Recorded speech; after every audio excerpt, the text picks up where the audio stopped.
Hi everybody. As I promised, here is a short video for you for me to walk you through the syllabus. Welcome to my house. I wish I was in my office at the moment, but things are what they are. So, you can pull up the syllabus on Moodle and you can kind of follow along with me. You can put me in the background and just listen as I talk you through it. As you know, this is Writing 160, Composition 2. It's 4 credits. We are following the college's theme of religion and society and using the College of Arts and Sciences community book, which is Stephen Prothero's Religious Literacy. I'm Dr. Giberson. My office is in 381 O'Dowd Hall. That is inside of the Writing and Rhetoric department. If you ever want to stop by and see me, you can just come in there. My secretary will show you where I am. My phone is 248-370-3038. However, if you want to get in touch with me, you are more likely to get in touch with me through email at giberso2@oakland.edu. My brother's a professor here at Oakland as well, and so he got the full Giberson name. I got the Giberso2, so I guess I'm second best. The catalog description for this class is: this course emphasizes the process of writing in increasingly complex rhetorical situations with focus on developing analytic thinking and problem-solving strategies in writing. Students learn methods of academic research, including evaluation and documentation of sources, and are expected to create at least one research paper. A grade of 2.0 or higher must be achieved to satisfy the University General Education requirement in the Writing Knowledge Foundation area. We will be doing a researched paper, so we will be meeting these requirements. The thematic description: as I said, this course students will be reading and writing about the 2009-2010 College of Arts and Sciences community theme, religion and society. Prereqs: you need at least a 2.0 or higher in Writing 150, that should be, or better, or be placed based on an AP English Language and Composition exam score of 3, or be placed based on a score of level 1 in the MEP test of writing, or be placed based on a successful placement packet. General education learning outcomes, you can read those. Those are more for clerical requirements. Course objectives: students will demonstrate the ability to analyze critically and produce various kinds of text, including print, visual, digital, and oral. Students will become familiar with basic rhetorical and ethical conventions of academic disciplines to prepare them for further study in their chosen discipline. Students will make connections with the broader community through participation in activities related to civic and community engagement on and/or off campus. We will be doing all of those things. Cross-cutting capacities: again, that's just university requirement. Don't really mean much to you. Our required text is Stephen Prothero's Religious Literacy, What Every American Needs to Know and Doesn't. Please pick that up if you haven't already. You can probably get a used copy very cheap at the off-campus bookstore.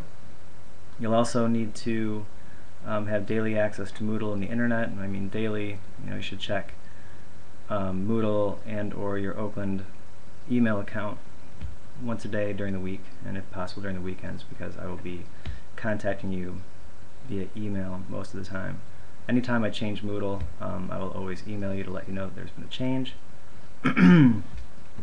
Course procedures: this is designated as partially online, as we talked about in the first class. So much of the work will take place online, and we're going to really take advantage of that. I've been moving more and more of my 160 to online, and I find that it works much better, and students actually learn a lot more because we end up writing an awful lot more. Our conversations basically take place in written form, so it's just that much more writing that we do. But because we are going to be partially online, as we talked about last week, more responsibility rests on you to get the work done and to turn things in. It's very easy to fall behind in this particular format, especially in the online discussions.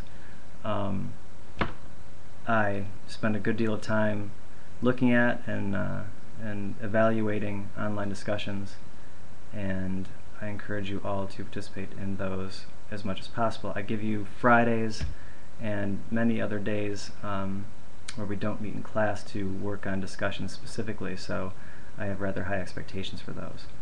And I've found that the online discussions tend to be more fruitful and productive than our in-class discussions. So please make sure that you keep up with that work. When we do have scheduled class meetings, you're expected to attend all of them.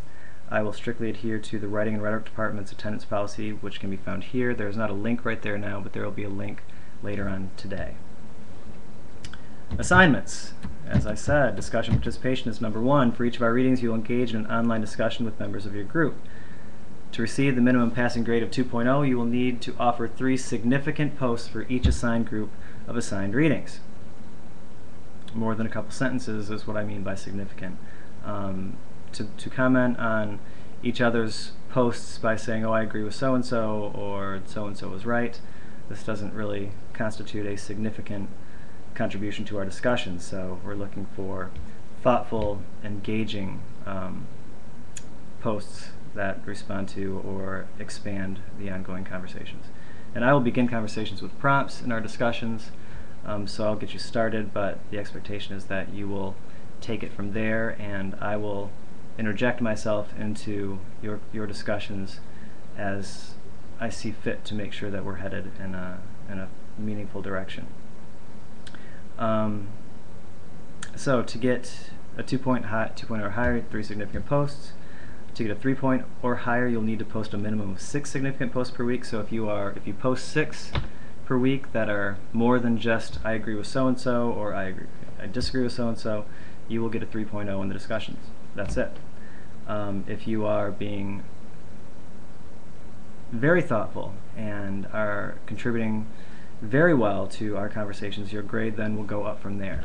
After 6 posts, if you have 12, that doesn't mean that you'll get a 4 point. You can have 6 posts and get a 4 point if you are being very thoughtful and you are being very thorough and you are really engaging the discussion. It just kind of depends on content past your 6 posts. See, note that the book is broken down into 3 readings. I've broken it down into 3 sections, and I'll put page numbers up there shortly. So you will need to post 9 times to get that 2.0 for the book, and 18 times to get the 3.0. So keep that in mind. The second assignment.